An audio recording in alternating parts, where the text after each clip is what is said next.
ዩናይትዶች በጥብቅ የሚፈልጉት ሉዊስ ሆልን አሁን ላይ የማግኘት እድላቸው በጣም እየሰፋ ይገኛል። ኒውካስትሎች አሁን እየታመሱ ይገኛሉ።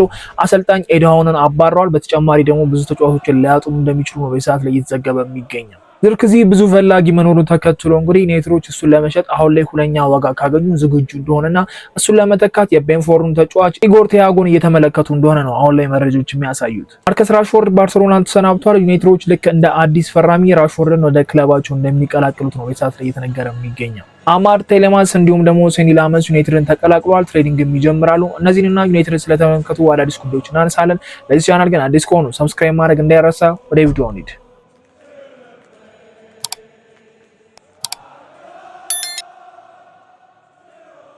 ዩናይትዶች በጥብቅ የሚፈልጉትና የሉክ ሾው ለረጅም ጊዜ ተተኪ ይሆናል ብለው የሚያስቡት እንግዲህ ሉዊስ ሆል ነው። ሉዊስ ሆል አሁን ላይ በኒውካስትል ቤት ደስተኛ እንዳሉ ነው መረጃዎች የሚያሳዩትና ዩናይትዶች ይህንን አድቫንቴጅ ለመጠቀም የሚያስባሉ። ፕላስ ደግሞ አሁን ኒውካስትል በጣም እየታመሰ ነው፣ ብዙ ተጫዋቾችን እየለቀቀ ነው። ካለፈው ዓመት ጀምሮ እስከዚህኛው ዓመትም እየተመለከትን ነው። እንግዲህ አሁን ብሩኖ ጊማሬጅ ወደ አርሰናል ለመዘዋወር እንግዲህ አርሰናልና ኒውካስትል ስምምነትን እየጠበቀ ነው። ፐርሰናል ነገሮችን ከአርሰናል ጋር ጨርሷልና ቶናሊን ቀደም ሲል አጥቷል። ከዛ አንቶኒ ጎርደንን አጥቷል። አሁን ደግሞ ብሩኖ ጊማሬጅን ያጣሉ።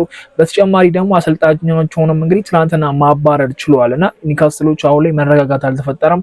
ሌሎች ተጫዋቾችም እንግዲህ ይህንን ክለብ ለቀው መውጣት እንደሚፈልጉ ነው የተነገረ የሚገኘውና ዩናይትዶች ደግሞ ሉዊስ ሆል ላይ ያላቸው ፍላጎት በጣም ከፍተኛ እንደሆነ እናውቃለን። በደንብ ለረጅም ጊዜ የሰማነው ጉዳይ ነው። ምንም እንኳን የመሀል ሜዳው ጉዳይ ላይ በደንብ እየሰሩ ቢሆኑም የአጥቂ መስመርና የተከላካይ ስፍራ ለሉክ ሾው ተተኪ የሚሆነውን እየተመለከቱ እንደሆነ እናውቃለንና አሁን ላይ ሉዊስ ሆልን የማግኘት እድል ዩናይትዶች በጥቂቱም እየሰፋላቸው ይመስላልና ጥያቄ የማቅረቡ ሂደት አሁን ላይ ምንም ነገር የለም። ከሉዊስ ሆል ጋር ምንም አይነት ግንኙነት እስካሁን ድረስ አልፈጠሩም። ነገር ግን የኒውካስትል ሁኔታዎች ተጫዋቹን ሊያሳጣቸው ወይ ደግሞ ተጫዋቹን ለመሸጥ የሚገደዱበት አይነት ሁኔታ ውስጥ ሊገቡ እንደሚችሉ ነው የተዘገበ የሚገኘውና ዩናይትድ የግራ ክንፍ ተከላካይ ምንም ጥያቄ የለውም፣ በስርዓት ያስፈልጓል። ምንም አማራጭ የለውም። አይኖ ሃሪ ሃማስ በክለባችን ታዳጊ ውስጥ ያለ ተጫዋች ነው፣ ግን ታዳጊ ነው። ምንም አለ አይደል፣ አመቱ ሙሉ በሱ የምንተማመንበት አይደለም። ሉክ ሾው የሆነ ነገር ቢሆን ሃሪ ሃማስ እንጫወታለን ብለን ፕሪሚየር ሊግ፣ ቻምፒየንስ ሊግ ወይ ደግሞ ሌሎች ጨዋታዎች ላይ ድፍረት ኖሮ የምናወራበት አይነት ተጫዋች አይደለም። ፖቴንሻል እንዳለው እናውቃለን። ምናልባት በድጋሚ ለውሰት ሊለቁት ይችላሉ ወይ ደግሞ እንደ ስኳድ በዋናው ቡድን ሊቀላቀል የሚችልበት አጋጣሚ አለና ሃሪ ሃማስ ላይ ብዙ እምነት ላይ ኖራችሁ ይችላል። ስለዚህ ፕሪሚየር ሊግ ልምድ ያለው ትላልቅ ጌሞች ላይ ፐርፎርም ያደረገ፣ ቻምፒየንስ ሊግ ልምድ ያለው፣ ቻምፒየንስ ሊግ ከባርሳ ጋር ያደረጉት ጨዋታ ከያማል ጋር ያደረገው ፍጥጥ ሉዊስ ሆልን ከፍ ያደረገው እንደሆነ ሁላችንም እናውቃለንና ሉዊስ ሆል ምንም አይነት ጥያቄ የለውም። ለዩናይትድ የሚመጥን አይነት ተጫዋች ነው። ለሉክ ሾው ትክክለኛ ተተኪ እንደሆነ ሁላችንም እናምናለንና ዩናይትዶች ከባህል ሜዳው አሁን ላይ ምንም አይነት ዜናዎች እየተሰማ አይደለም። ሶስተኛው ተጫዋች እርግጥ እየሆነም አይደለምና ብዙ ስሞች እየሰማን ነው። የነ ቱዋሜኒን ጉዳይ ተመልሶ እየተነሳ ነው በሮዲ ምክንያት። የነ ባሊባም አሁንም እንዳለ ነው። የነ ማኒዮ ኩኔም አለና ግን ምንም አይነት ሙቭ እያደረጉም አይደለምና በድብቅ የሚሰሩት ስራ እንደሆነ እንግዲህ ፋብሪዞን ቀደም ብሎ ነግሮናል። የሁለቱም ዝውውር ደግሞ ያስታውቃል። የሳንቶስንም ስንመለከተው የቴሌማንስንም ስንመለከተው ወዲያው የተደረጉ ዝውውሮች ብዙ ሳናወራበት ብዙ ሳንሰማ የተደረጉ ስለሆኑ ምናልባት ሶስተኛው ሰርፕራይዝ የመሆን እድል አለው። የሉዊስ ሆል ዝውውር ወይ ደግሞ የግራ መስመር ተከላካይ ግን መስማታችን የማይቀር ነገር እንደሆነ በጣም እርግጠኞች ነን። ቤን ጃኮብስም የተናገረው ያንን ነገር ነው። የዝውውሩ መጨረሻዎች ላይ አካባቢ ላይ ምናልባት ዩናይትዶች ስራ ሊበዛባቸው ይችላል እንጂ በጣም በእርግጠኝነት ወደ ኦልድ ትራፎርድ 2 እና 3 ተጫዋቾች እንግዲህ እንደሚቀላቀሉ ነው የተናገረውና ከነዛ 3 ተጫዋቾች የመሀል ሜዳው አንደኛው ነው። ከዛ በኋላ የግራው መስመር ለሉክ ሾው ተተኪ የሚሆን ምናልባት ዝርክዚ ከለቀቀ ደግሞ እንደ ቲያጎ ያሉ አጥቂዎች ምናልባት ዩናይትድን ይቀላቀላሉ ተብሎ ይጠበቃልና የሉዊስ ሆል ጉዳይ አሁንም ደጋግሞ እየተነሳ ይገኛል። ዩናይትዶች በፐርሰናል የሆነ ነገር አግሪ አላረጉም። ከኒውካስትል ጋር ምንም አይነት ነገር እንትን አላሉ። ተጫዋቹን ኒውካስትሎች በቀላሉ እንደማይለቁ ያውቃሉ። ነገር ግን መጨረሻው የዝውውር መስኮት ድረስ ተጫዋቹን እንደማይለቁትና እድላቸውን እንደሚሞክሩ ነው ቤንጃ እየተናገረ የሚገኘው። ምናልባት የሜት እድላችን ሰፋ ያለ ይመስላል። በደንብ ጠልቀን እየሰማ ነው ያለው ስም ሉዊስ ሆል ይመስለኛል። የሉዊስ ስኬሊን ጉዳይ ነበር አርሰናል ትዝ የሚላችሁ ከሆነ ተነስቶ ነበር። ሉዊስ ስኬሊ የሚሸጥ አይመስልም። አርቴታ በአዲስ ቦታ እያጫወተውም እንደሆነ የመጨረሻዎቹ ጨዋታ ላይ ተመልክተናል። ኢቨን ቻምፒየንስ ሊግ ፋይናል ላይ በሱ ነበር ከራይስ ጋር በሚድፊልደር ቦታ ላይ አጣምሮት የተጫወተውና ምናልባት ሉዊስ ስኬሊም ያን ነገር ያ ቦታ ተመችቶት በአርሰናል ቤት የመቀጠል እድል ሊኖሩ ይችላል ወይ ደግሞ ዩናይትዶች ሀሳባቸውን ቀይረው ወደዚህኛው ሊመለሱ ይችላሉ። በዩናይትድ የዝውውር መስኮት እርግጠኛ ሆነ የምናወራው ነገር የለም፣ ግን የሉዊስ ሆል ፍላጎታቸው ከፍተኛ እንደሆነ ማውራት እንችላለን። ሌላው የዝርክዚ ጉዳይ ነው። ዝርክዚ ጁቬንቱስ በጣም ፈላጊ እንደሆነ እንግዲህ ደጋግመን እየሰማ ነው ያለ ዜና ነው። ሮማን በተመሳሳይ መልኩ ከዛም ፊነርባቼ አሉና እነዚህ 3 ክለቦች እንግዲህ በጣም የሚፈልጉት ነው። እሱ ምናልባት ከዩናይትድ ከለቀቀ ወደ ጣሊያን መመለስ እድሉ ሰፋ ያለ ይመስላልና ጁቬንቱስ ምናልባት የመቀላቀል እድል አለው ወይም ደግሞ ሮማ። ከነዚህ ሁለት ክለቦች እንግዲህ ወደ አንዱ የመሄድ እድል አለውና ዩናይትዶችም ተጫዋቹን ለመልቀቅ በጣም ፍቃደኛ ናቸው። ከሚፈልጉት አይነት ገንዘብ ለዝርክዚ የሚሆን አይነት ገንዘብ ከቀረበላቸው ተጫዋቹን ለመሸጥ ዝግጁ ናቸው። ያንን ነገር በደንብ ሰምተናል። ከዚህ ቀደም ሲወራበት የነበረው ነገር ነው። ዝርክዚ ወደ ሌላ ክለብ የመሄድ እድሉ ሰፊ ነው ሲባል ነበር። ምንም እንኳን ተጫዋቹ በክለቡ ቆይቶ ለቦታው መታገል ቢፈልግም የመጀመሪያው የፕሪዝን ጨዋታ ብዙ አስወቅሶት ነበረ። የምርም ለሴስኮ ተፎካካሪ አጥቂ ያስፈልገናል ብዙ ያነሳንበት ጉዳይ ነው። ከዛ ደግሞ ሁለተኛ የፕሪዝን ጨዋታ ላይ ቆንጆ የሚባል ጎል ማስቆጠረ፣ ጥሩ የሚባል እንቅስቃሴ ማድረግ፣ ግን የፕሪዝን ጨዋታ ነው ብዙ የምንልበት አይነት ነገር አይደለም። ግን ዩናይትዶች የምር እናወራ ከተባለ በስርዓት በዝርክዚ መቀጠል ከባድ እንደሆነ ሁላችንም እናውቃለን እና ተጫዋቹን በደንብ አይተነዋል። ራስመስ አይነት ሁኔታ የተፈጠረበት ይመስለኛል።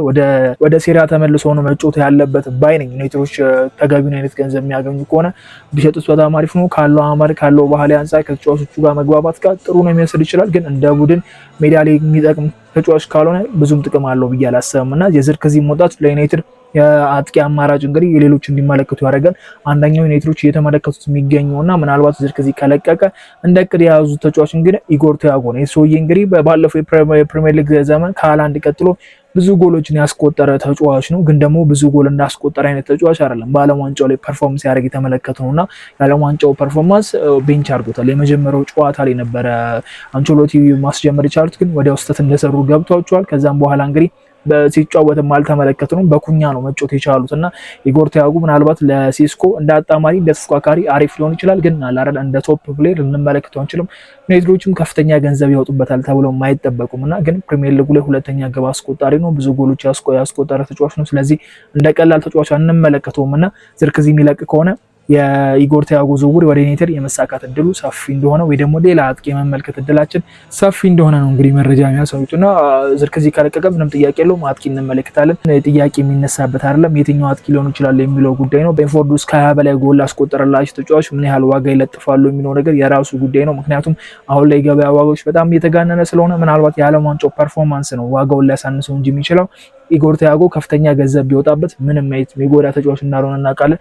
ግን የዓለም ዋንጫው ራሱን አጋልጦታል ብዬ አስባለሁ። የተጫዋቹን አቅም በደንብ እንድንመለከተው አድርጎታል ብዬ አስባለሁ እና ዩናይትዶች ከዝርክዚ ቀጥሎ ወደ ኢጎር ቲያጎ የሚሄድ እድላቸው ሰፊ ነው። የዝርክዚ ጉዳይ ጁቬንቱስ ወይስ ሮማ ወይስ ፌነርባቼ የትኛው ክለብ ገፍቶ ይመታል አብረን የምንመለከተው ነው የሚሆነው። ሌላ ራሽፎርድ ነው። ራሽፎርድ ባርሴሎና ተሰናብቷል። ዩናይትድ እንደሚቀላቀል ምንም ጥያቄ አልነበረውም። ደጋግመን የሰማነው ጉዳይ ነው። ባርሴሎና አሁን ራሽፎርድ እንደማያስፈርሙት ቀደም ብሎም ታውቆ ነበር። ወደ ዩናይትድ እንደተመለሰ በዓለም ዋንጫው ላይ ያለ በነበረበት አጋጣሚ እሱም የባርሴሎናን የአካውንት እንግዲህ ከኢንስታግራም ላይ አጥፍቶ ነበር። ባርሴሎና የሚለውን ብዙ ሲነሳበት ነበረ።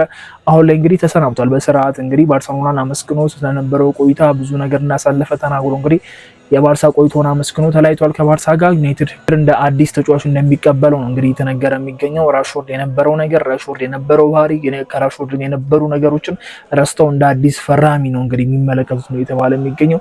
ያ ምናልባት ለክለቡ ተጫዋቾች ለክለቡም ለራሽፎርድም አዲስ ነገር ይመስለኛል ብዬ አስባለሁና የተፈጠሩትን ነገር ረስቶ ከሩበን አሞሪም ጋር የነበረውን ነገር ረስቶ 10 ቁጥር ማሊያ የሚለብሰው ተጫዋች እንደነበረም ረስቶ ራሱን ለማሳየትና ከቡድን አጋሮቹ ጋር ለመፎካከር ጥሩ የሆነ ስሜትን ለመፍጠር ራሱን ማሳየት አለበት ባይ ነኝ። ራሽፎርድ አሁን 28 ዓመቱ ነው። ኦልሞስት የእግር ኳስ የማብቂያ እድሜው ላይ ደርሷል። የሳውዲ ክለቦች ከፍተኛ ገንዘብ አቅርበውለት የሳውዲ ጥያቄን አልቀበልም ብሎ ከቱርክ የሚመጡ ከፍተኛ ገንዘቦችን በተመሳሳይ መልኩ አልቀበልም ብሎ ዩናይትድ መርጧልና ያ በትልቅ ቲም ውስጥ በትልቅ ሊግ ውስጥ መጫወት እንደሚፈልግ የሚያሳይ እንቅስቃሴ ይመስለኛል።